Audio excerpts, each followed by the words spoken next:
Healthy plate presence రొయ్యల పచ్చడి తయారీ విధానాన్ని చూసేద్దాం. అరకిలో వరకు రొయ్యలు తీసుకొని బాగా శుభ్రంగా నీటితోటి ఉప్పు నిమ్మకాయ వేసి బాగా కడుక్కోవాలి. ఇలా కడుక్కున్న ఈ రొయ్యల్ని ఒక ప్యాన్లో తీసుకొని అందులోకి 1 టేబుల్ స్పూన్ పసుపు వేసి బాగా కలుపుకొని 1/2 టీ స్పూన్ ఉప్పు వేసి బాగా కలిపి స్టవ్ మీద మీడియం టు లో ఫ్లేమ్లో ఈ నీరంతా కూడా ఇనికిపోయి ఆ ఇనికిన నీరుతోటి ఈ రొయ్యలు కూడా చాలా బాగా ఉడికిపోయే వరకు ఉంచుకోవాలి. సుమారుగా ఒక పావు గంట నుంచి 20 నిమిషాల సమయం పడుతుంది. చూశారు కదండి, ఈ నీళ్ళన్నీ కూడా ఇలా వచ్చి ఈ నీళ్ళన్నీ ఇంకిపోతాయి. ఈ విధంగా అయిపోయినప్పుడు రొయ్యలు చక్కగా ఉడికిపోయినట్టు.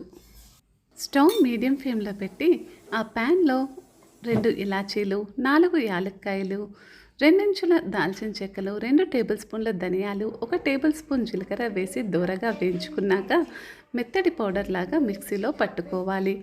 ఇలా పట్టుకొని పక్కనుంచుకొని అదే ప్యాన్లో 1 పావు లీటర్ వరకు నువ్వుల నూనె లేదా పల్లి నూనె తీసుకొని మనం ఉంచుకున్న రొయ్యల ముక్కల్ని ఇందులో వేసుకొని చక్కగా గోల్డెన్ ఎల్లో కలర్ వచ్చే వరకు ఫ్రై చేసుకోవాలి.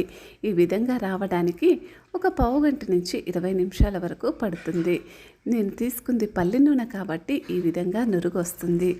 చక్కగా అవి అన్నీ కూడా వేగిపోయాక 1 టేబుల్ స్పూన్ అల్లం వెల్లుల్లి పేస్ట్ వేసి ఆ పేస్ట్ కూడా బాగా వేగిపోయాక వెంటనే స్టవ్ ఆఫ్ చేసుకోవాలి.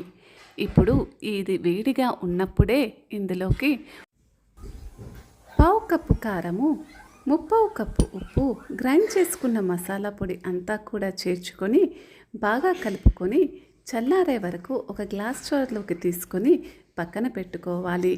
ఇదంతా కూడా చల్లారాక 2 మీడియం సైజ్ నిమ్మకాయల నుంచి రసం తీసి కలిపి ఉంచుకున్న రొయ్యల మిశ్రమానికి చేర్చి మూత పెట్టేసి 2 రోజుల పాటు పక్కన పెట్టాలి.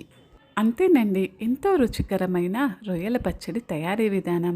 ఈ రెసిపీ కనుక మీకు నచ్చినట్టయితే లైక్ చేసి షేర్ చేసి సబ్స్క్రైబ్ చేయండి. Thank you.